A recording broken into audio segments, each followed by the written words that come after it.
Bien, pues ya una vez que ha terminado Pablo, una vez que hemos estado con Jesús Sánchez Bermejo, vamos a dar paso a la última ponencia en el día de hoy. Un placer, espero que lo estéis pasando muy bien, que estéis aprendiendo mucho en el día de hoy. Hoy, ahora mismo, tenemos la última ponencia del día, que no es ni más ni menos que Santiago Niño Becerra, quien pues bueno, nos va a comentar su ponencia titulada Momentos.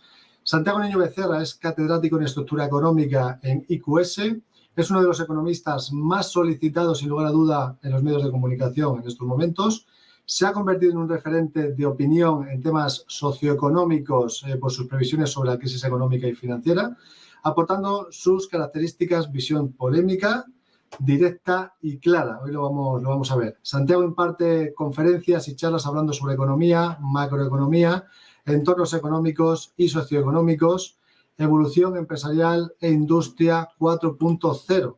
Además, es autor de muchísimos libros como Futuro que Futuro, el último que ya está disponible.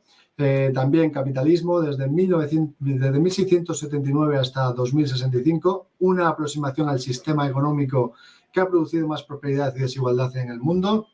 Más allá del crash, Apuntes para una crisis, que es un bestseller, y bueno, pues muchos otros que directamente ahora Santiago pues nos va a comentar. Así que ya le doy la bienvenida, Santiago. ¿Qué tal? Muy buenas tardes, ¿cómo estás? Bien, gracias, Sergio. ¿Qué tal? Muy bien. Muy buenas. Pues mira, pues lo que vamos a hacer una vez ya hecha la presentación, te voy a dejar ya compartiendo pantalla y voy a desaparecer yo, te dejo con toda la disponibilidad durante todo este tiempo. Comento, antes de que comiences, que cualquiera que quiera dejar preguntas las puede ir dejando durante todo el directo y luego en la parte final pues entraré yo de nuevo para ir comentándole a Santiago cuáles son las preguntas más interesantes que nos estáis realizando. Así que sin más, me despido, te dejo, Santiago, para que puedas comenzar con tu ponencia. Muchas gracias. Con una serie de flashes, o sea, en realidad no es una historia continua, son flashes. A partir de aquí, en las preguntas que ustedes pueden hacer, podemos ir volviendo sobre estos flashes o no. Pero, insisto, básicamente son ideas que voy lanzando y que van quedando ahí. Una advertencia quiero hacer desde el principio, esto por favor téngalo muy en cuenta. Lo que vamos a hablar es muy fácil, es muy sencillo dar el salto a lo político. Bien, yo por mi parte, cualquier enfoque, planteamiento, racionamiento político lo dejo al margen. Yo nunca jamás abordo ningún tema político. Que luego esto se le puede dar una interpretación política, yo desde luego no voy a hacerlo. El que crea conveniente o quiere hacerlo, que lo haga, pero yo evidentemente no. Bien, aclarado esto. Yo hasta hace unos meses, ya veremos cuántos meses, yo absolutamente todas mis charlas, mis conferencias, las comenzaba con esta diapositiva. Tendencia. ¿Qué quiere decir esto? A ver, normalmente los políticos, cuando hablan de algo, de paro, de déficit, de deuda, de inversión, de I+D, suelen dar una cifra, suelen dar una foto, suelen lanzar simplemente un mensaje. El año pasado, o hace 2 años, en España hubo ingresos turísticos por 82.000 millones de euros, y no dicen más. España cerró el año pasado con un déficit del 6,7% y no dicen más. Bueno, esto la verdad es que dice muy poco. ¿Por qué? Porque lo importante es tener una evolución con una serie temporal suficientemente larga como para, a partir de ahí, obtener conclusiones. Por ejemplo, esta es una diapositiva que evidentemente ha quedado ya absolutamente obsoleta. Es un gráfico que publicó la publicación The Economist, que anualmente hace un anuario que se llama The World In. Este era el The World In 2017. La raya vertical roja marca el año de finalización del estudio. Entonces yo lo que hice la utilicé para otra presentación. Lo que hice fue tomar datos de la OCDE y los puse a continuación de esta gráfica, como ustedes pueden ver, 2020-23, ¿no? Entonces, bueno, se ve una tendencia muy clara. En fin, podríamos estar hablando mucho rato sobre esta gráfica, que no es el caso. Pero vamos, la idea que yo quiero transmitir es que lo importante era la tendencia, porque fíjense ustedes que en esta gráfica hay varias tendencias. Los máximos son cada vez menos máximos, los mínimos menos mínimos, etcétera, etcétera, ¿no? Bien, esta tendencia clara, estas tendencias quedaron totalmente rotas cuando llegó el virus, cuando llegó la pandemia. Ustedes pueden ver que tomando una serie cronológica larga desde 1970, pueden ver ustedes que el porcentaje de cambio del Producto Interior Bruto, tanto en la OCDE como a nivel mundo, se mueve entre el 2% y el menos 2%. O sea, el menos 2% no llega prácticamente nunca, solamente llega en el año 2010, 2008, 9, 10, cuando se produce el crash y cuando comienza la crisis. Hasta ahí, en esa gráfica, es donde se estaba moviendo la gráfica anterior. Cuando llega el virus, fíjense ustedes que se produce un hundimiento en vertical y esto rompe absolutamente cualquier tendencia que hasta ese momento se hubiera podido plasmar o se hubiera podido dibujar. Es decir, pasamos a otra tendencia nueva, distinta, se produce una rotura, es decir, es una discontinuidad, lo que en matemática se llama una discontinuidad, y se pasa a otra historia, con lo cual, evidentemente, esa tendencia que íbamos trabajando, que yo iba trabajando, etcétera, etcétera, ha quedado totalmente rota y pasamos a otra cosa. Bien, nosotros estamos dentro de una crisis sistémica. Aquí voy a correr mucho porque me interesa sobre todo ver el momento presente. En una crisis sistémica que empieza en el 2007 y que es estructuralmente idéntica a la que comenzó en 1929 y acabó en 1947. Una crisis sistémica, agotamiento de modelo, etcétera, etcétera. Y en el 2007 se produce el inicio, el principio de ese agotamiento del modelo que se puso en marcha tras la Segunda Guerra Mundial en los años finales de los 40, principios de los 50, de un capitalismo que ya conocemos, basado en la competencia, en el pleno empleo, en la protección social, en la producción. Es decir, el objetivo era ir a más, siempre ir a más. Se inventa la clase media, a la cual o en la cual se da cabida cada vez a más población. El concepto de Estado es un Estado fuerte y está el planeta en una atmósfera de Guerra Fría. Ahí se mantuvo bastantes décadas, pero bueno, fue un estado de convivencia, una situación de convivencia pues realmente muy apacible. El Producto Interior Bruto creció como nunca, nunca jamás en la historia el crecimiento ha habido entre 1950 y el año 2007 ha sido del nivel que ha habido. Es verdad que hubo algún pequeño bache en los 80, en 82, pero vamos, la tendencia fue claramente al alza, espectacular, etcétera, etcétera. Ahora bien, en el año 2007, 2008, quiebra de Lehman Brothers, crisis de la subprime, etcétera, etcétera, entramos en una dinámica de agotamiento del modelo, una dinámica en la cual un final es la llegada en el 2020 del virus que se convierte o se manifiesta como un cisne negro, es decir, un hecho no esperado. Por favor, no entremos ahora en teorías de la conspiración. Un hecho no esperado, no previsto, que rompe absolutamente todas las previsiones que se hubieran podido hacer y que rompe, es importante esto, rompe la evolución con la que se estaban desarrollando las cosas hasta ese momento. Es decir, El virus rompe las cadenas logísticas, el virus rompe las cadenas de distribución, el virus rompe los sistemas, las previsiones de estocaje, el virus rompe muchísimas cosas, ¿no? Es decir, paridades monetarias, se entra en una dinámica de deuda. Es decir, el virus es otra película, es otra historia. Entonces, a través del virus, dejando al margen todos los dramas humanos que el virus trajo consigo, el virus sirvió para que constatásemos que las cosas podían hacerse de otro modo. Pero atención, no a través de cosas nuevas o no la mayoría a través de cosas nuevas, sino a través de una tecnología y de una organización que ya existía.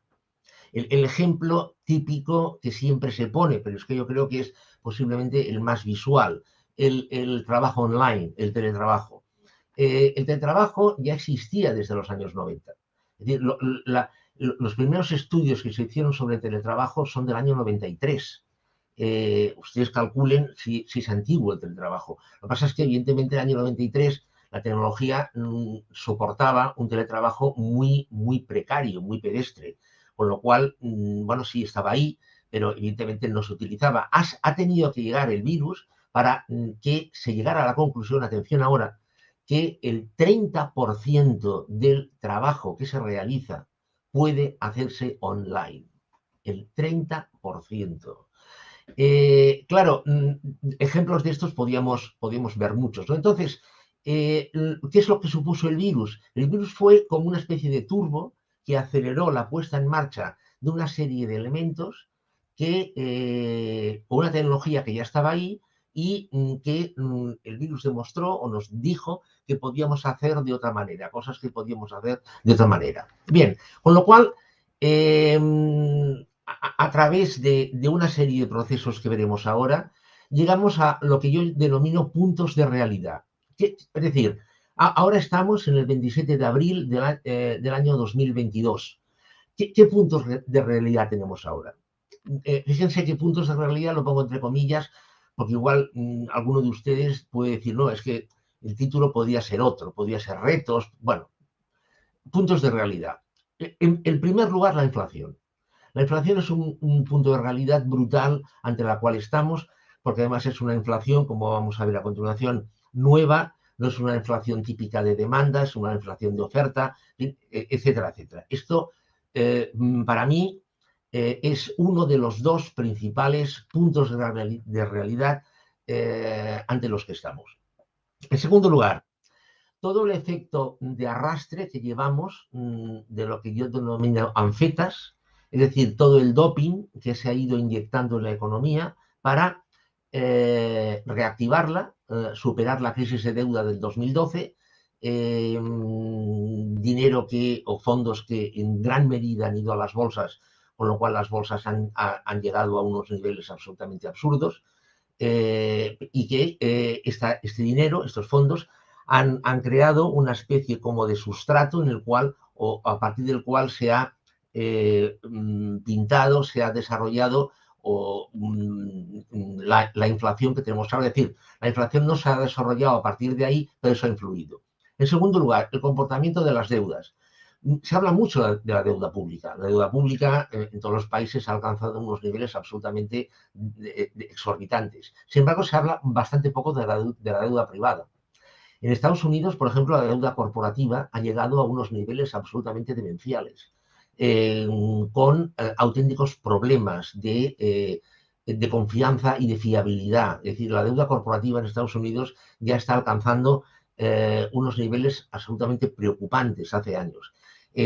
Para hablar del caso de España, la patronal catalana PIMEC ha realizado un estudio en el que ha llegado a la conclusión de que hasta el 40% de sus empresas asociadas pueden tener problemas o llegar a impagar los créditos ICO que se concedieron en la pandemia, 40%. Otro punto de realidad es la insostenibilidad del modelo de protección social. Esto daría pie, simplemente esta línea daría pie para otra ponencia, otra conferencia. resumiendo, bueno, es algo de lo cual ya se está hablando muchísimo, que es que el modelo de protección social es insostenible, es económicamente insostenible, es financieramente insostenible. Pero claro, esto acarrea, implica, supone unos riesgos sociales, problemas sociales, etcétera, etcétera. Por otra parte, la propia evolución del virus. Nosotros ya nos creemos que el virus, jiji, jojo, nos hemos quitado la mascarilla, etcétera, etcétera, pero piensen ustedes cómo están en China. En China, hoy he leído que se está considerando confinar todo Pekín. Además ya de los 100 millones de personas confinadas que hay entre Shanghái y otras ciudades. Esto evidentemente está alterando completamente las cadenas de suministro, los niveles de producción, etcétera, etcétera, porque esto está afectando a los niveles de productivos y de abastecimiento, lo cual está influyendo negativamente, como vamos a ver después, en la inflación. Y luego, otro punto de realidad también importantísimo es el nuevo orden internacional que se está dibujando. Yo, si quieren luego en la sección de turno de palabra podemos hablar de los otros, pero yo me voy a centrar en dos, en los marcados en amarillo, en la inflación y en el nuevo orden internacional. El tema de la inflación es muy importante porque esa inflación es una inflación estructural, es una inflación que se llama de oferta, es semejante a la inflación que tuvimos en los años 70, no es igual a la inflación que tuvimos en los años 70, esto no es cierto, pero estructuralmente es muy parecida. Es una inflación muy compleja, muy complicada de eliminar. La política monetaria no tiene nada que hacer con ese tipo de inflación. La política fiscal tampoco tiene nada que hacer con ese tipo de inflación y es una inflación, insisto, muy compleja que yo, bajo mi punto de vista, se sostiene o se ha generado a partir de 7 parámetros. En primer lugar, como ya hemos comentado, las anfetas financieras que se inyectaron a partir del 2008 y sobre todo del 2012 para sostener la economía, para reactivarla, etcétera, etcétera. Esto ha sido una causa secundaria, pero ya había un sustrato de dinero muy, muy importante. Es decir, no sé si alguna vez alguno de ustedes me ha oído por algún medio de comunicación o me ha leído. Yo siempre he dicho y sigo diciendo que en el mundo sobra dinero. Bueno, pues ese dinero que sobra en el mundo, pues ha actuado de colchón, de sustrato, para que pase lo que viene ahora. En segundo lugar, los desabastecimientos producidos por el virus y los stock cero o prácticamente cero con los que las empresas afrontaron la reapertura. Es decir, ahora se está echando la culpa a la globalización que trabajaba con stock cero y que, como se han roto las cadenas de suministro, pues resulta que las empresas han agotado el poco stock que tenían y cuando se ha reabierto la economía, lo que ha sucedido es que se han producido desabastecimientos, o sea, los desabastecimientos que se produjeron durante la pandemia se han sumado los desabastecimientos que se han producido después. Y eso sumado a un stock que se ha agotado, pues bueno, tenemos los famosos chips que no tienen las empresas automovilísticas para que los cristales, las lunas puedan elevarse y bajarse apretando un botón. Bien, esto es una cosa que es muy grave, es gravísimo, porque entran aquí varios elementos y esto hace que, atención ahora, que la oferta sea insuficiente independientemente del nivel de la demanda. Es decir, y por esto decía que esta inflación es completamente distinta a las inflaciones de consumo, a las inflaciones de demanda. En una inflación de demanda, los precios suben porque el consumo se dispara por la razón que sea, por el incremento de renta, crédito, etcétera, etcétera, y la oferta no llega. Entonces, claro, los precios suben. Aquí la demanda puede ser muy baja, realmente bajísima, pero si la oferta es menor que esa demanda, evidentemente los precios aumentan. A esto, evidentemente, tenemos que añadir el aumento de costes producido por la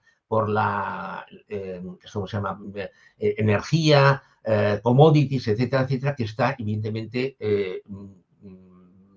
complicando los abastecimientos, la producción, etcétera, etcétera. En tercer lugar, el aumento de los fletes. El aumento del precio de los fletes que ha complicado inmensamente y ha encarecido inmensamente las cadenas logísticas.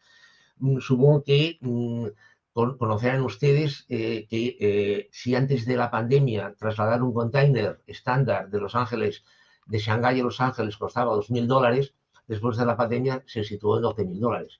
Evidentemente, ustedes se pueden imaginar el incremento de costes productivos que esto supuso. En tercer lugar, o en cuarto lugar, la falta de normalidad en fábricas de Asia. En Asia, las fábricas aún no estaba normalizado el proceso productivo cuando ha empezado este nuevo confinamiento en China. De hecho, en China hay fábricas que han sido selladas con los trabajadores dentro. Evidentemente se les suministra alimentación, claro, evidentemente. Pero están selladas las fábricas, entonces los trabajadores están organizados en turnos y solamente duermen, comen y trabajan. O sea, absolutamente selladas las fábricas, porque, bueno, son bienes totalmente esenciales. Es decir, que a un problema de abastecimiento que había se ha sumado un nuevo confinamiento que se ha puesto en marcha ahora. En quinto lugar, y aquí entramos en el tema de la energía, el aumento de los derechos de emisión por la especulación generada gracias al exceso de liquidez. Es decir, y en esto Europa Europa y China también, pero sobre todo Europa tiene mucho protagonismo. Es decir, ustedes recordarán que en el 2020, a lo largo de todo el 2020, bueno, ya venía de atrás esto, pero sobre todo a lo largo del 2020, en la Comisión Europea, la Unión Europea apostó por reducir los niveles de contaminación. Entonces, lo cual está muy bien, evidentemente. Reducir los niveles de contaminación, medio ambiente, etcétera, etcétera. Entonces, en los derechos de emisión, la cotización se disparó, el precio por contaminar aumentó muchísimo. Como había dinero sobrante de las anfetas aquellas que habíamos visto antes, mucho de ese dinero fue invertido en derechos de emisión.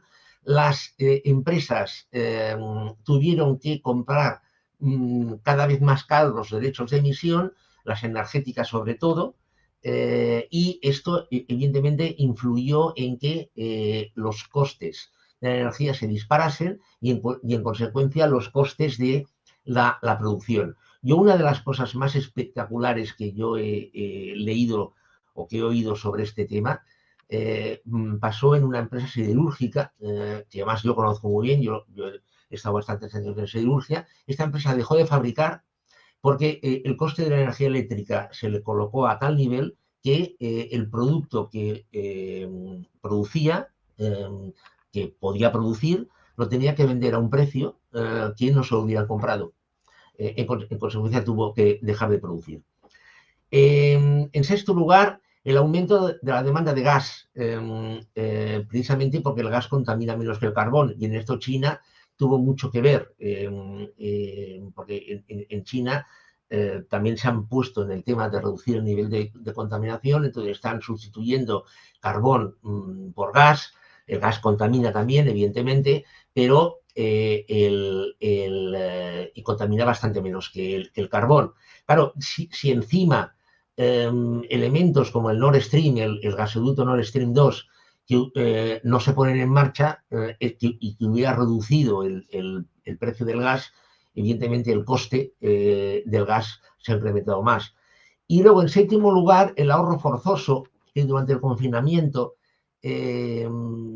las familias acumularon, y que esto de una u otra forma también ha ayudado a tensionar los precios. De todas maneras, sobre el tema del ahorro forzoso se ha especulado mucho, cuando en realidad en España, para que se hagan ustedes una idea, el 65% del ahorro lo tenían acumulado el 20% de las familias.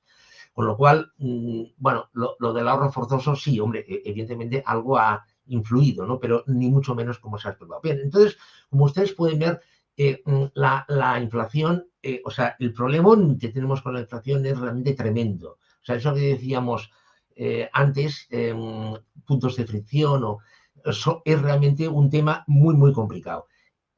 Solucionar todo esto es muy difícil, muy difícil.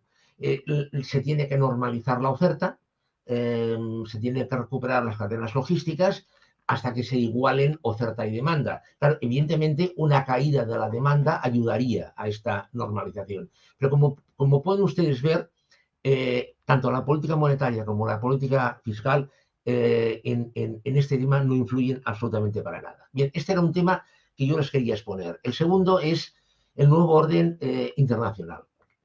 A ver, echemos un poco atrás.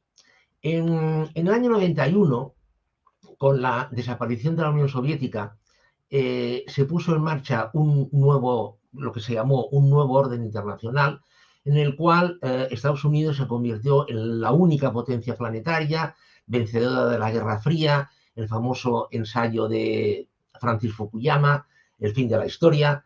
Estados Unidos no tenía ningún enemigo.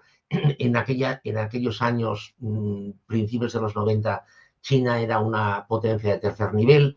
Europa estaba muy perdida. El euro aún era un proyecto a nivel de gabinetes universitarios, etcétera, etcétera. Lo que pasa es que en una serie de años fueron pasando cosas. Por ejemplo, en el 2001, China entra en la Organización Mundial de Comercio. Esto se le dio muy poca importancia, pero esto, con la entrada de China en la Organización Mundial de Comercio, aquí se abrieron las puertas a un nuevo universo, porque todo el potencial chino, que hasta entonces estaba ahí encogido, se pudo absolutamente manifestar.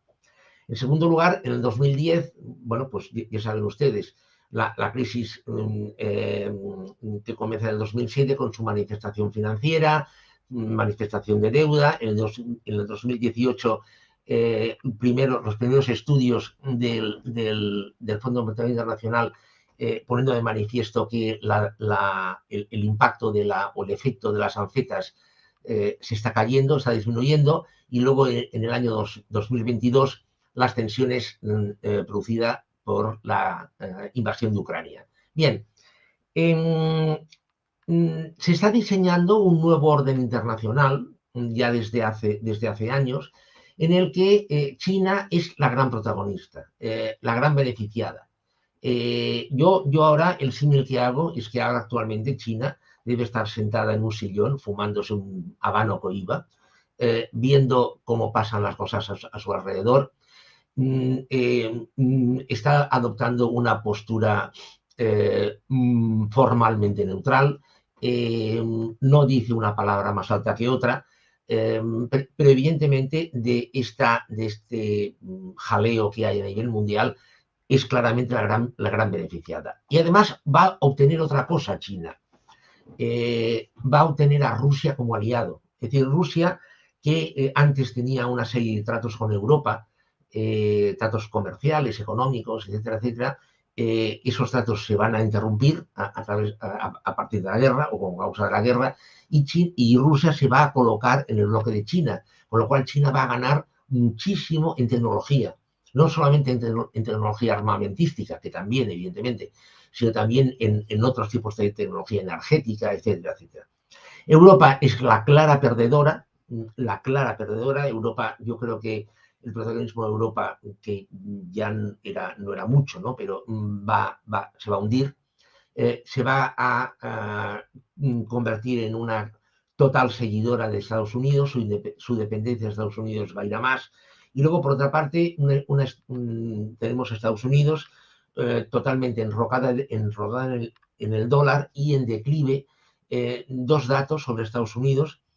La productividad de Estados Unidos está estancada, está totalmente estancada, y la tasa de actividad en Estados Unidos hoy es la más baja en 40 años. Bien, fíjense ustedes que es un orden internacional totalmente distinto. Es decir, no es que la tensión en Ucrania haya sido, bueno, evidentemente ha sido tremenda, claro, Pero yo lo englobaría o lo calificaría como parte de esta evolución en este nuevo orden internacional que se ha estado desarrollando, que se ha estado cociendo. Bien, ¿todo esto a qué nos lleva? Todo esto nos lleva hacia una situación de incertidumbre. Es decir, fíjense que aquí decíamos unos puntos de realidad. Hasta el año 2007 todo estaba más o menos claro, todo estaba bien. Estos puntos de realidad que hemos dicho, esta inflación, este efecto de las anfetas, el tema monetario está muy enrevesado, el comportamiento de las deudas, la evolución del virus. Bien, entonces esto nos lleva a una situación de incertidumbre. Ahora nada está claro. O sea, antes estaba claro, a partir del 2007 estamos en una montaña rusa, ahora estamos en una situación absolutamente de incertidumbre. Simplemente un ejemplo, pero he pensado que este podía ser adecuado. El Fondo Monetario Internacional acaba de publicar hace un par de días su informe de primavera,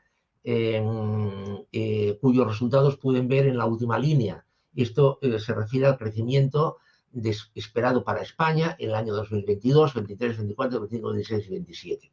Bien. No entremos ahora en que si el 3,1 del 2024 es mucho o poco, o que si el 1,6 del 2027 es mucho o poco. No entremos en esto ahora. Simplemente yo aquí lo que he hecho ha sido recoger 3 informes del Fondo Monetario Internacional de abril de 2021, octubre del 2021, que es el informe de otoño, y el informe de primavera del 2022. Sí, yo no voy a comentar nada, simplemente vean ustedes la disparidad de cifras que hay en un año, porque prácticamente esto es un año. Es decir, y estamos hablando del Fondo Monetario Internacional, es decir, la incertidumbre que ha llevado a esta variación de cifras. Curiosamente, simplemente me paro aquí. Fíjese que en el año 2022, en abril de 2021, dijo el fondo que España crecería al 4,7, en octubre lo aumentó al 5,7 y ahora en abril del año 2022 lo ha vuelto a bajar al 4,8, es decir, ha vuelto a la posición del año 2022, con dos, mejor dicho, puntualizaciones. Que el precio del petróleo va a ser de $106 de media en el año 2022, el barril, y de $93 en el año 2023. Si esto no es así, es decir, si este petróleo es más caro, hay expertos que apuntan a precios mucho más caros que esto, claro, evidentemente esto se trastoca, porque en España completamente depende del 97 o el 96% del petróleo que trae del exterior. Bueno, yo creo que la incertidumbre evidentemente es elevada. Bien. España, mercado de trabajo, año 2020, tasa de paro. Es decir, los 3, digamos, problemas o los 3, digamos, rasgos característicos de la economía española. El mercado de trabajo, las cuentas públicas y la productividad. Mercado de trabajo, año 2020, 15,5% de paro. No quiero entrar a si es mucho o es poco. Año 2027, lo dice el fondo, espera el 12,5% de paro. El desempleo actualmente de Suiza es del 2,5%. Simplemente les dejo el dato. Es decir, en el año 2027 el fondo espera que solamente con respecto al 2020 el desempleo mejore en España el 3%, 3 puntos. Cuentas públicas.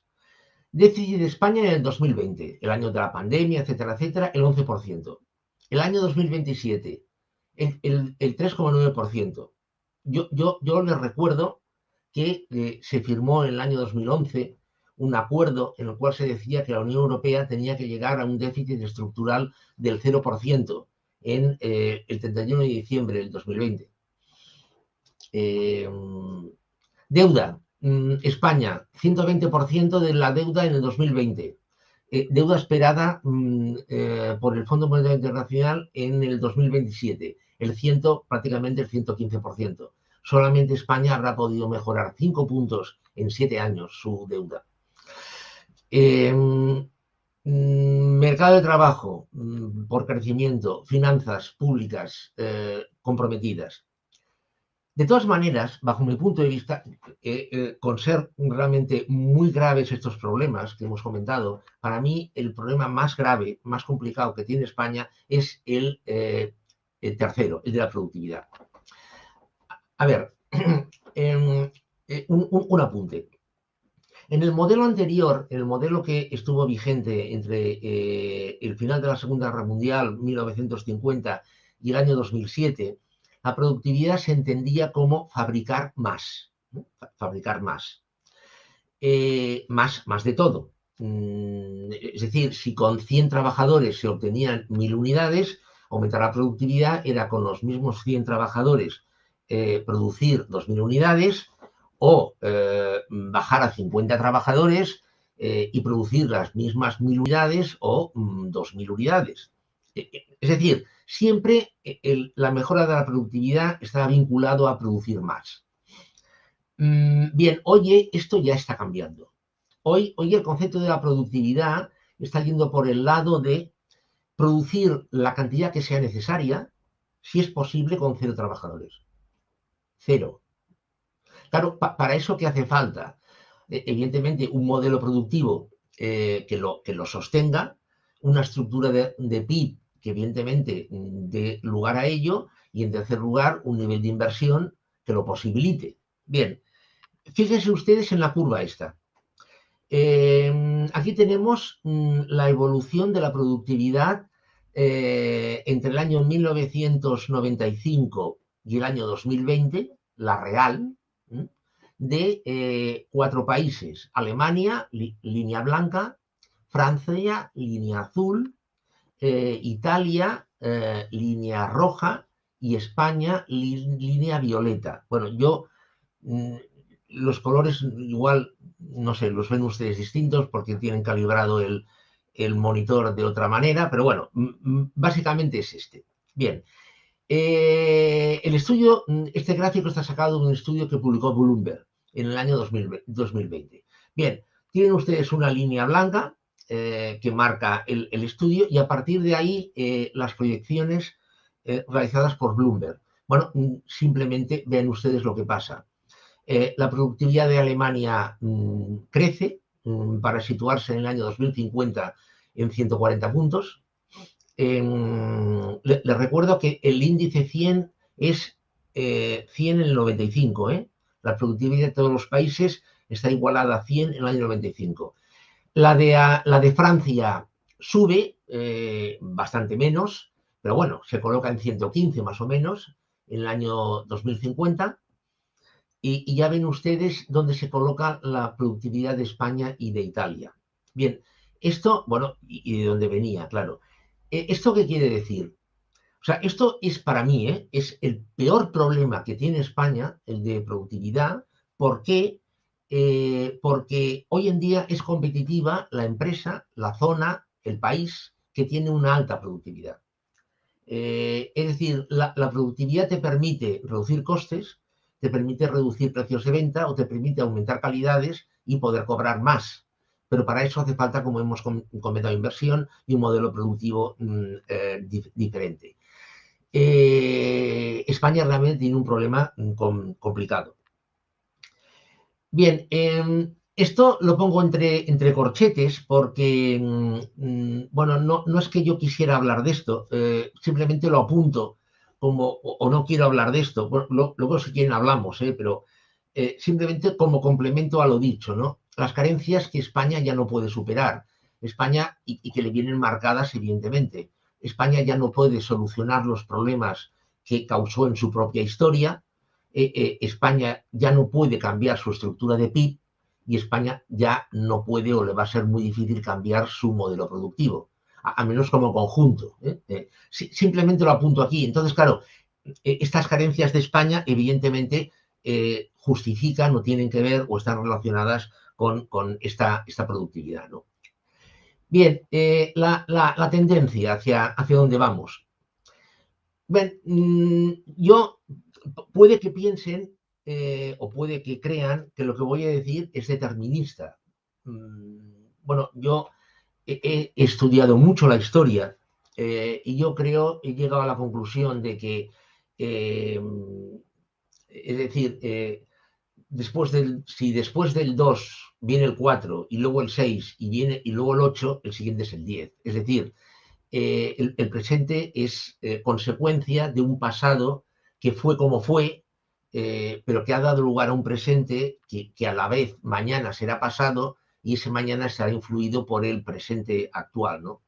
Bien, entonces, yo creo que nos encontramos en una situación en la que lo que sea, la evolución de esta situación será porque no puede ser de otra manera, ya que cada vez, y esto sí que es nuevo, el grado de interligazón y de penetración que existe en el planeta cada vez es mayor. Es decir, en el siglo XIV, fíjese si nos vamos atrás, se inventa el concepto de Estado. Entonces, durante prácticamente 6 siglos, los estados estuvieron en guerras constantes. Hoy en día los estados no guerrean, no piensen en guerras coloniales o incluso en la guerra de Ucrania, porque estos son cosas muy puntuales, muy concretas y con unas causas muy definidas.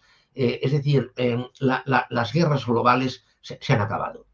Hoy en día tenemos a pesar de que haya competencias monetarias, etcétera, etcétera, estamos llegando a una especie de, yo le llamo pensamiento único, le pueden llamar de otra manera, pero a una misma forma de hacer las cosas. En el momento que hemos llegado aquí, yo pienso que la economía cada vez tendrá menos que decir. Y yo soy economista, ¿eh? ¿Por qué? Porque cada vez habrá menos opciones para llegar a donde hay que llegar, ya que solamente habrá una forma que sea la más eficiente de llegar ahí. Una vez se ha alcanzado eso, la economía pierde razón de ser, la libertad se diluye, cada vez se es menos libre. No estoy pensando en libertad política, por favor, ¿eh? Por favor. La libertad se diluye para la mayoría y la incertidumbre también desaparece, con lo cual se llega a una estabilidad que, bueno, está en la línea de una normalidad nueva. O sea, normalidad nueva en el sentido de que lo que antes fue normal, ahora no lo es, y lo normal pasa a ser a donde se va. Cada vez el capital está más concentrado y la riqueza también, lo cual esto implica una mayor desigualdad y una tendencia hacia los oligopolios. Simplemente 2 datos. En el año 1928, el 1% más rico de la población de Estados Unidos controlaba el 28% de la riqueza, 27, 26, 27%. Después de la Segunda Guerra Mundial, en Estados Unidos se pusieron en marcha unas políticas muy fuertes de redistribución de la renta y el 1% de la población controló en el año 75 el 7,5% de la riqueza. Hoy, el 1% más rico de la población estadounidense controla el 34% de la riqueza.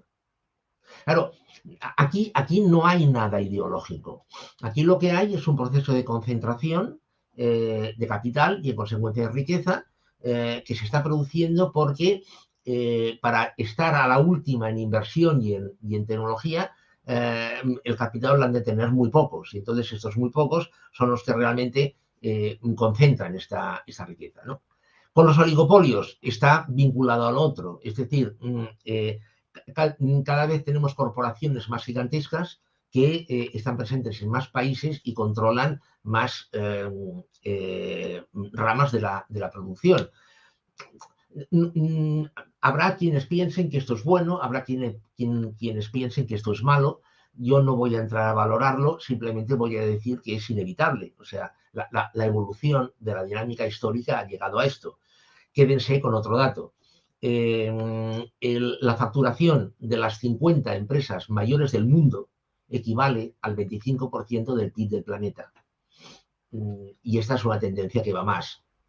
En esta nueva normalidad, la demanda de trabajo disminuye claramente. El factor trabajo tiene cada vez menos importancia. ¿Y qué es lo que lo tiene? Evidentemente la tecnología. Con lo cual, claro, esto también justifica una concentración de capital, en fin, etcétera, etcétera, etcétera. Claro, esa tecnología cada vez más sofisticada, que es lo que permite lo que yo denomino una globalización a la carta. Es decir, en los años 70 empezaron a irse empresas a China. Bueno, primero se fueron a Singapur, Malasia, y luego se fueron a China y Corea, deslocalizando producciones, porque allí era mucho más barato, los derechos sociales eran prácticamente inexistentes o inexistentes del todo, etcétera, etcétera. Y entonces era mucho más barata la producción allí. Bueno, esto ha ido variando, se ha ido encareciendo, etcétera, etcétera. Pero es que ahora la tecnología permite fabricar al lado de casa.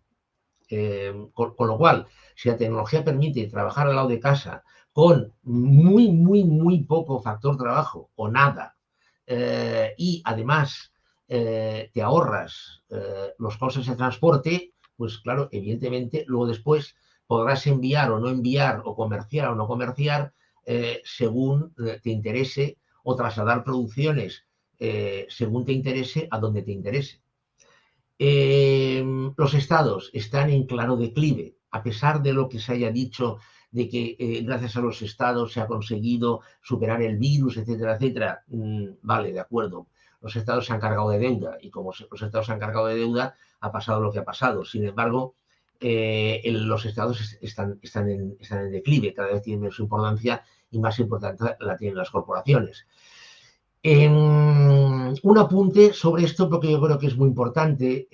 Se ha producido un corte generacional. La última generación del viejo modelo es la generación Z, la generación que va desde el año 1996 al 2008. Son mis actuales alumnos. Mis alumnos tienen 20, 21 años. Yo creo que es la generación que va a sufrir más esta situación, este cambio, y la generación siguiente, la generación T, que va desde el 2008 al 2023, es la primera generación de este nuevo modelo. Hay sociólogos que le llaman la generación alfa, y es una generación que se caracteriza porque no arrastra nada. Es decir, hoy un niño o una niña de 5 años está virgen. No ha tenido ninguna influencia del pasado. O sea, no sabe lo que es Lehman Brothers. No sabe lo que ha sido el modelo de protección social que se tuvo en Europa en los años 60, 70, etcétera. No sabe nada de todo esto. O sea, está virgen, su mente está virgen para recibir este nuevo modelo, ¿no?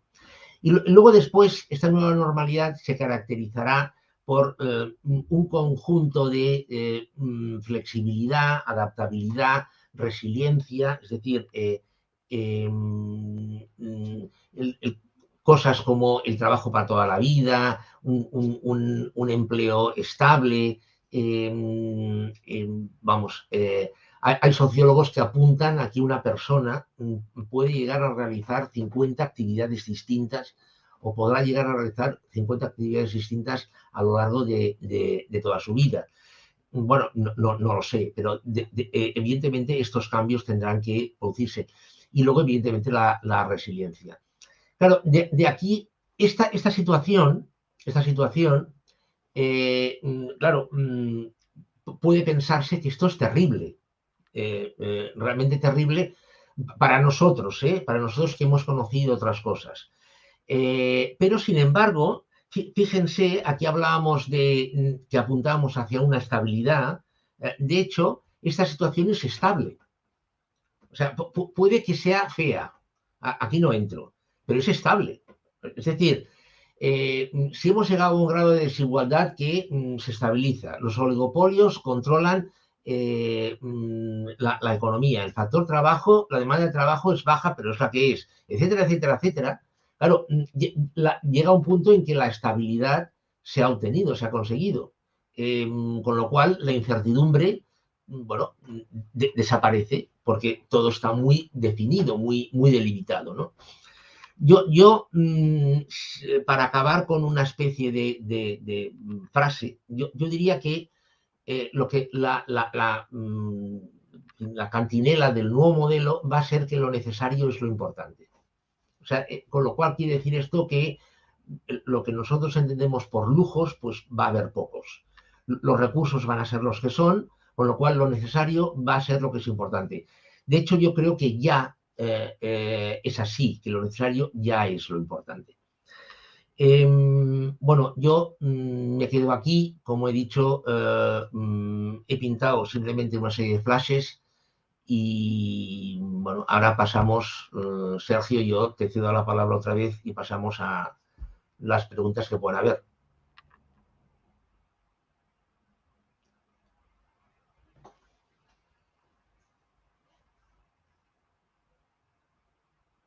Sergio.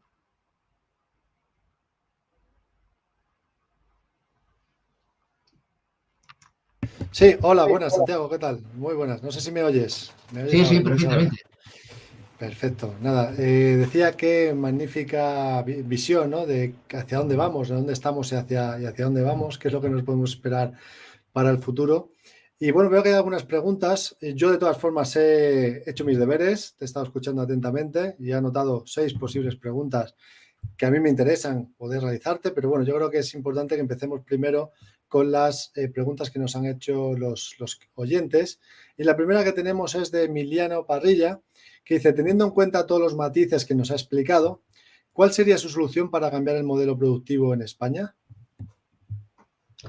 Es que es lo que decía.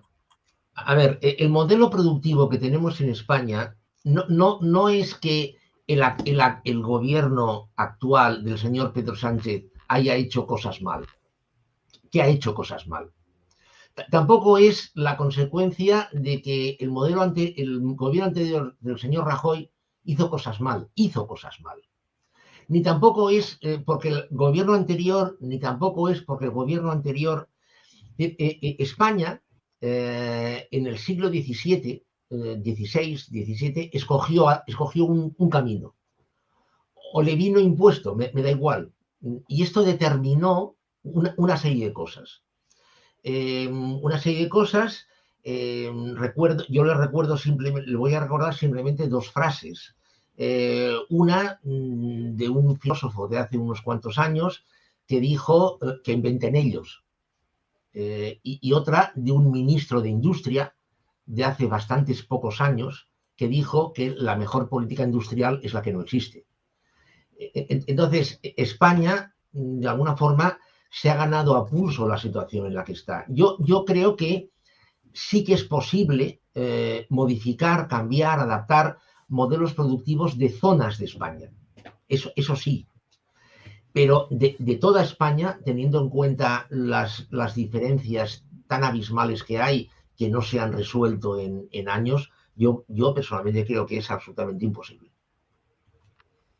Pues en esa línea, Antonio nos pregunta, dice, buenas tardes, ¿cree que España tendrá que recortar el gasto público? Por descontado. A ver, habría el gasto público en España, yo no sé lo que pensará usted, pero hay muchas personas que piensan que es brutalmente elevado. Bueno, yo le puedo asegurar que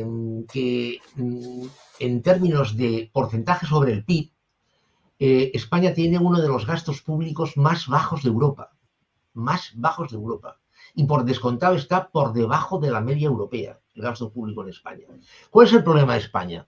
El problema de España no es de un gasto público elevado, sino que es de un ingreso público muy bajo, a lo cual se une un fraude fiscal brutal. ¿Piensa usted que entre fraude fiscal y elusión fiscal, en España estamos entre los 65 y los 90.000 millones de euros anuales? Es decir, España tiene un ingreso público insuficiente en gran medida por el fraude fiscal que hay. Entonces, claro, evidentemente la pregunta es, o el razonamiento automático es, bueno, pues persigamos el fraude fiscal a sangre y fuego. Bien, parece ser que eso no se quiere hacer. No entremos por qué, pero esto no se quiere hacer. Yo simplemente recuerdo que el Cuerpo de Inspectores de Hacienda cada año reclama más recursos para perseguir el fraude fiscal y no se los dan.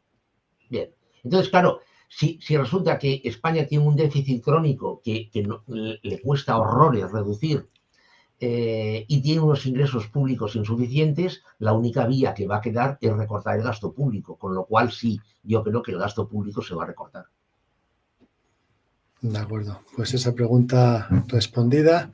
Bueno, yo tengo unas cuantas. La primera, volviendo a la parte, porque bueno, había comentado varias cosas importantes. Una era que la política fiscal y la política monetaria no van a funcionar en este entorno de inflación, ¿no? O que estamos en un entorno de inflación que no es como el que hemos visto en el pasado, sino que es totalmente distinto por la situación general. Y me gustaría preguntarte, según tu punto de vista, Santiago, ¿cuál sería la solución? Porque los bancos centrales están sí o sí subiendo los tipos de interés, ¿no? Buscando esa solución, que hasta ahora históricamente siempre ha sido la única forma, ¿no?, de poder contenerla, subida de tipos de interés. Yo, como he comentado, la única forma de resolver esta inflación es que la oferta se normalice, es decir, las fábricas recuperen su ritmo de producción normal, las fábricas no solamente de productos acabados, sino de productos intermedios. Pienso en chips, pienso en consumibles, pienso en commodities, que los trabajadores de las fábricas chinas recuperen toda su salud, que no haya más confinamientos, etcétera, etcétera. Es decir, que aumente la producción y que evidentemente también los fletes recuperen su nivel de precios, el nivel de precios que tenían anteriormente, o que al menos se reduzcan mucho, y que por otra parte también la energía, el coste de la energía baje. Hasta que eso no pase, yo creo que vamos a tener inflación alta y va a ser muy difícil de bajar. Claro, hablando de los tipos de interés, sí que habría una solución, pongo comillas, sí que habría una solución para que ayudara a reducir la inflación, que es poner unos tipos de interés del 20%, como hizo Paul Walker en Estados Unidos en los años 70 o en principios de los 80. Es decir, poner unos tipos de interés del 20%, hundir la demanda, absolutamente destrozar la demanda, arrasarla, y entonces, claro, al arrasar la demanda, la oferta, por baja que fuera, podría atender la demanda y a partir de aquí los precios bajarían. Paul Walker lo consiguió. Pero claro, evidentemente no estamos en los años 70 y hoy un nivel de tipos de interés del 20% sería absolutamente descomunal. Yo personalmente creo que colocar los tipos de interés en el 2% no va a servir absolutamente para nada. Absolutamente para nada. Hombre, sí, la demanda va a bajar un poco. La demanda va a bajar un poco, pero por otra parte, esto va a causar problemas de financiación a muchas empresas. Yo los tipos de interés no los tocaría. Lo que sí que haría, que esto también parece ser que el Banco Central Europeo lo va a hacer, es dejar de comprar deuda pública y deuda privada. Esto lo va a hacer.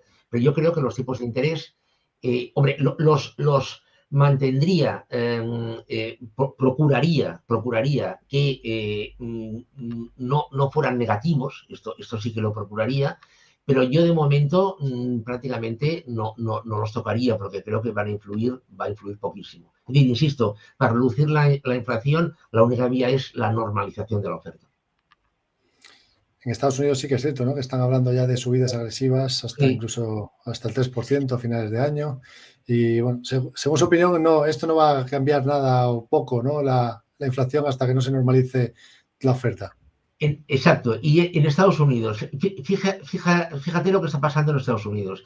En Estados Unidos están aumentando los tipos de interés. En Estados Unidos hay inflación. Están aumentando los tipos de interés. Están aumentando los salarios. Están habiendo más inflación. Están aumentando los tipos de interés. Es decir, Estados Unidos está entrando en una espiral muy peligrosa realmente. La gran ventaja que tiene Estados Unidos es que su dólar aún lo acepta todo el mundo.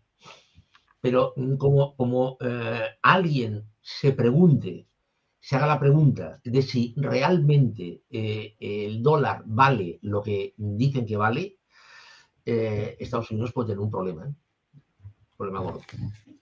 Magnífico. Ahí ya entraríamos en la siguiente pregunta. Bueno, antes de entrar a la siguiente pregunta, que es sobre China, ¿no? Que será la gran beneficiada, según comentaba en su ponencia, me gustaría hablar del precio de los fletes. Es cierto que hemos visto, pues vimos una fortísima subida en el Baltic Dry Index, ¿no? Desde abril del año 2020, que nos indica que los precios de los fletes efectivamente pues estaban disparados, ¿no? Que no paraban de subir.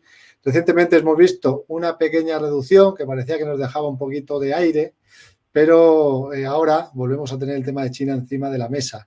Y la pregunta es la siguiente, ¿no? Una vez que Shanghái se ha, pues en este caso, ha estado confinada y ahora Pekín podría estar confinada también, ¿cree que podríamos volver a tener más problemas otra vez ahora en ese aspecto de que volvamos a tener tensiones en esas cadenas de suministros que también pues, provoquen aumento en los precios de los fletes y que volvamos al punto de partida? Pero es que no es Shanghái, o sea, es Shanghái y es toda la zona que baja por la parte oriental de China y que coge casi 100 millones de personas. O sea, en esa zona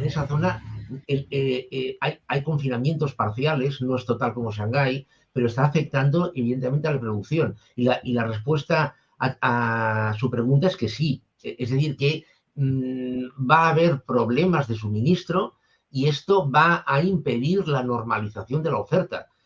Por eso, a ver, es que nos hemos olvidado ya que el Banco de España hace 4 días fijó una inflación media para España este año del 7,5%. Es decir, si ha fijado una inflación media para España del 7,5%, quiere decir que si cerramos mayo el 9,8%, quiere decir que fácilmente nos podemos colocar en los meses siguientes, en los 3-4 meses siguientes, en el 10, 11, 12%, para luego ir bajando. Es decir, los problemas de suministro entiendo que van a continuar, evidentemente. Sí, no, también esa parte, efectivamente, como comentaba, era Shanghái, también la parte de Shenzhen, ¿no? Que es donde está la parte también tecnológica, que estuvo ahí bastante tensionado, y ahora Pekín, con lo cual se nos fue a poner otro problema encima de la mesa, efectivamente, a la situación general. Y en esa línea, que era la siguiente pregunta que yo tenía para usted, Santiago, era la parte de, decíamos que Estados Unidos se empezaba a ver perjudicado de esta situación, que China podría ser la gran beneficiada. Se ha visto que el PIB de China, bueno, pues sigue creciendo, 4,8%. Sin embargo, recientemente hemos visto que los PMIs, tanto manufactureros como servicios, han entrado en contracción debido a estos confinamientos. ¿Por qué cree que China, también, bueno, recientes caídas en bolsa potentes, ¿no? que hemos visto en las bolsas chinas, ¿por qué cree que sea la mayor beneficiada? ¿Cómo esto le va a beneficiar a China? Por hacer un resumen. A ver, China... A ver, lo que voy a decir, pues bueno, a ver, China tiene una enorme ventaja. En términos económicos, por favor, tiene una enorme ventaja. En China hay una dictadura. Entonces, como hay una dictadura, en China pueden establecerse políticas, medidas conjuntas, medidas generalizadas para todo el país. Y China, a pesar de que sea una importadora de energía, etcétera, etcétera, China tiene suficiente potencia como para crear un área, que esa es su interés, un área de libre comercio con la ASEAN. De hecho, se ha hecho muy poca publicidad, ya se están realizando intercambios comerciales entre Japón y China que se pagan en yenes y en yuanes. Es decir, China acepta yenes y Japón acepta yuanes. Es decir, China, cogiendo todo lo que es la ASEAN y intercambios con Japón y también con Corea, puede llegar a convertirse en un bloque realmente potentísimo. Pero claro, no olvidemos que en China hay 1.300 millones de habitantes. Hay un dato que para mí es muy importante y es que Estados Unidos está poniendo toda la carne en el asador para establecer relaciones más profundas con India. Porque India tradicionalmente siempre ha tenido mucha relación con Rusia. En consecuencia, claro, imaginemos lo que podría ser una vinculación, que siguiera la vinculación Rusia-India y además Rusia como aliada de China. Ahí se creaba un bloque de prácticamente 2.500, 2.600 millones de personas que moverían una cantidad brutal de la economía mundial. Entonces, claro, Estados Unidos está intentando acabar con esto. Hoy en día China tiene el problema de estos confinamientos, evidentemente, pero es que este virus no va a ser eterno. Entonces, la gran ventaja que yo le veo a China es que es su independencia. Es decir, China hoy en día es una de las potencias económicas más independientes que hay y evidentemente que más puede tomar decisiones. Esto, claro, se va a ir viendo a lo largo de los años, pocos años yo creo, y evidentemente también a nivel militar China está avanzando espectacularmente, con lo cual esto también le da una ventaja, evidentemente. Pues ahí lanzaríamos la siguiente pregunta, que es, si esto finalmente acaba siendo como comenta, y China acaba siendo la primera potencia mundial con ese bloque tan potente, ¿no? Con Rusia y la India y Asia, ¿cómo nos va a afectar esto en Europa, a nuestra vida, ¿no? En nuestro día a día? ¿Cómo va a afectar esto? Bueno, Europa, yo antes lo he dicho, que en este nuevo orden internacional, Europa es la gran perdedora. Europa es la gran perdedora, Europa es la gran perdedora, pero Christian Dior va a seguir siendo considerada una empresa emblemática y Christian Dior va a seguir vendiendo muchísimo y va a tener muchísimos beneficios. Una cosa no tiene nada que ver con la otra, ¿eh? Cuidado. Es decir, Europa como conjunto, y esto también vincula un poco con lo que decíamos antes de la crisis de los estados, Europa como conjunto entra en una dinámica de dependencia, de caída.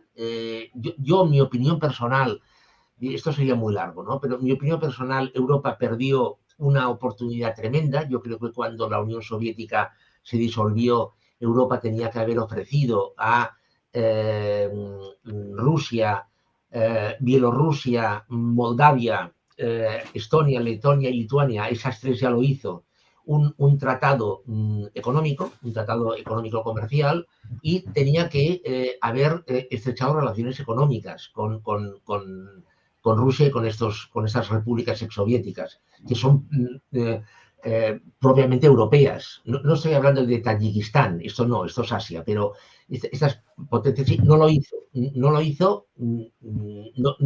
no viene a cuento hablar ahora porque no lo hizo. Entonces, claro, ahora se ha llegado a esta situación en la cual ha tenido que escoger Europa entre la neutralidad total o bien decantarse por la vía estadounidense-británica, porque el Reino Unido también está jugando un papel muy importante en esta situación. Con lo cual, claro, Europa aumentará su dependencia con respecto a Estados Unidos y ya no hablemos de temas energéticos. Es decir, si se quiere sustituir realmente el gas de Rusia, Europa tendrá que ir a parar a Estados Unidos y pagar el precio que Estados Unidos quiera por el gas que le suministre. Es decir, Europa yo creo que va a ser en conjunto la gran perdedora, lo cual no quiere decir que haya empresas que les vaya maravillosamente bien a la vieja Europa. Pues justamente en esa línea tenemos una pregunta de Antonio que dice que qué futuro le ve al euro, ¿no? A nuestra divisa actual. ¿Puede llegar a desaparecer? El euro es difícil. A ver, a muy largo plazo yo creo que sí. A muy largo plazo yo creo que desaparecerá el euro y el dólar y el yen y el yuan y se irá a una unidad de cuenta mundial. Pero esto no es para mañana ni para pasado mañana, ¿eh? Yo creo que acabaremos ahí. Porque es lógico, porque si el mundo acaba siendo una sola cosa con corporaciones globales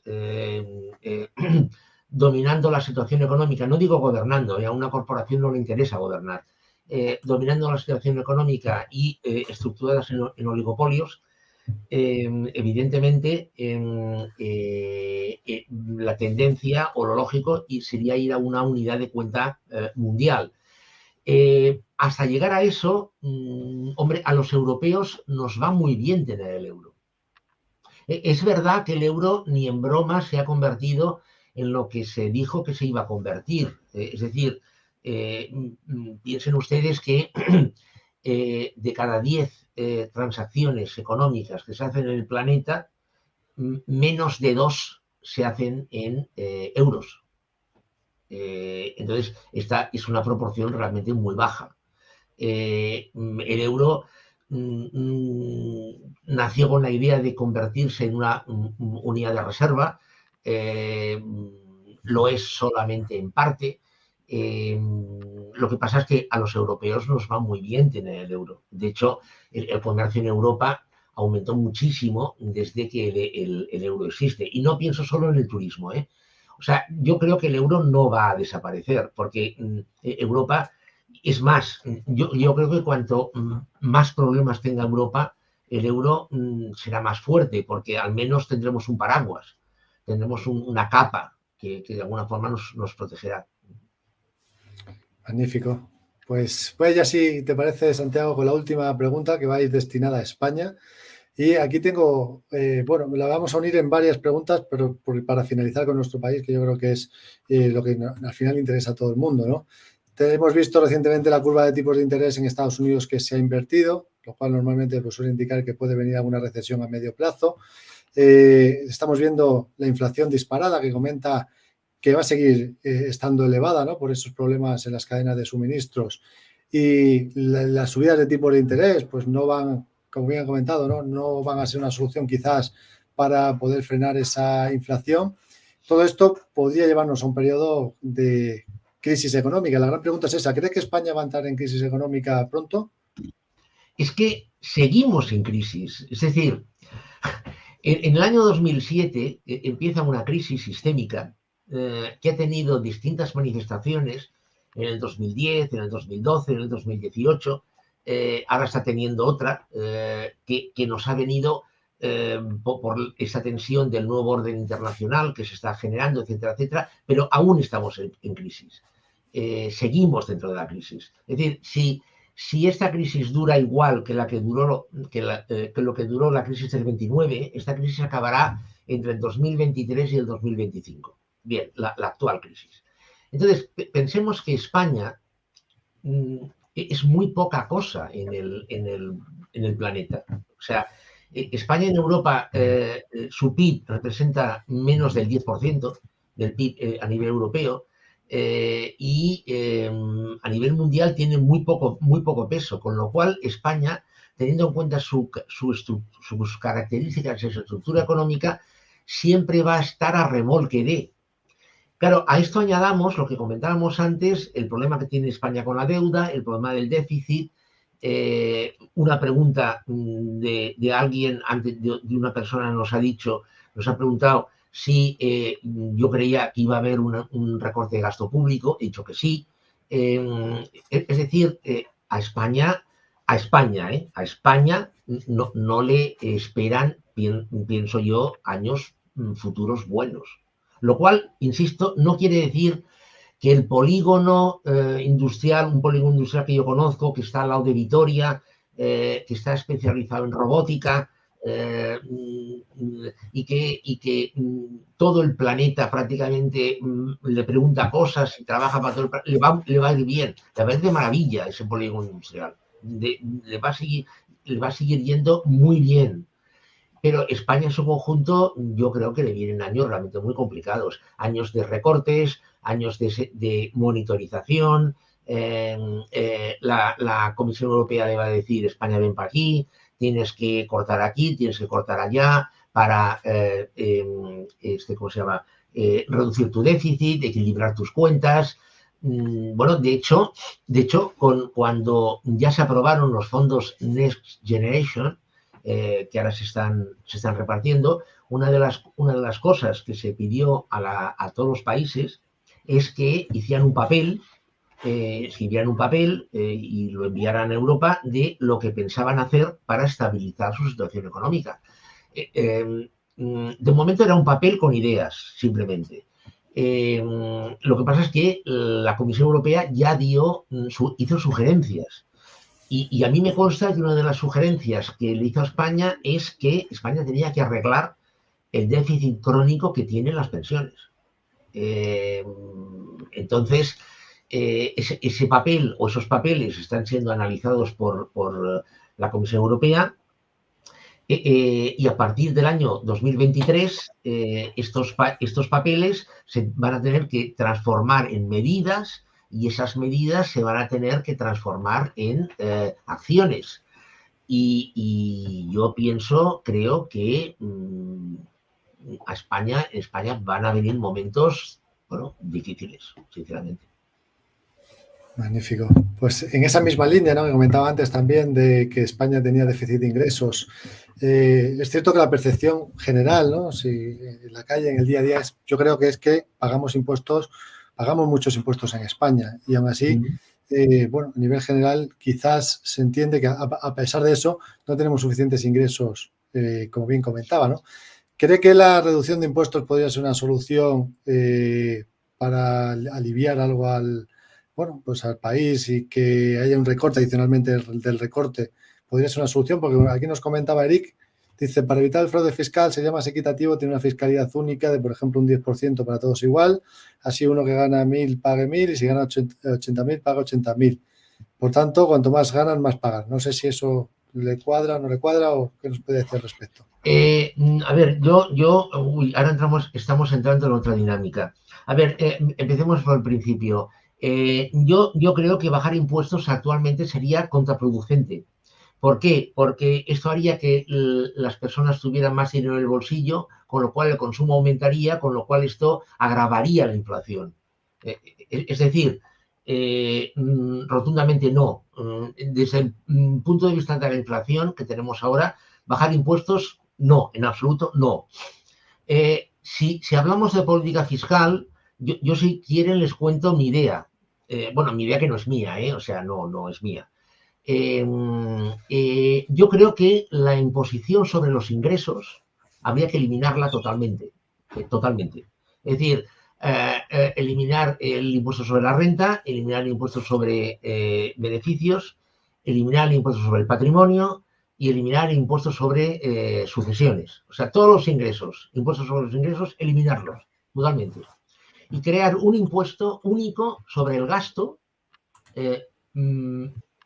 progresivo en función del valor añadido del bien, servicio, objeto en que se gaste. Entonces, como tenemos tecnología para realizar una trazabilidad absoluta de todo, si a esto le añadimos la eliminación del dinero fiduciario, es decir, del dinero físico, podríamos eliminar totalmente el fraude fiscal e ir adaptando la fiscalidad a la necesidad de gasto. Es decir, impuestos directos fuera todos y pasar a impuesto único sobre el gasto progresivo. Esta es mi idea. Maravilloso. Pues bueno, ahí tenemos esa magnífica idea. Santiago, ha sido un placer. Nos hemos pasado un poquito en el tiempo. Perdóname que te haya insistido y hecho preguntas porque me parece muy interesante. Yo creo que al final, muchas veces pues no ponemos las preguntas en los chats, pero al final si las vamos lanzando, pues salen temas muy interesantes. Yo creo que ha sido muy, muy interesante todo lo que nos has comentado hoy. Así que simplemente agradecerte de nuevo pues que hayas podido participar este año en Efecto Trading. Creo que pues le va a gustar mucho a todo el mundo. Solo hay que ver los comentarios que ya se están viendo. Así que muchísimas gracias y espero que nos veamos pronto. Muy bien.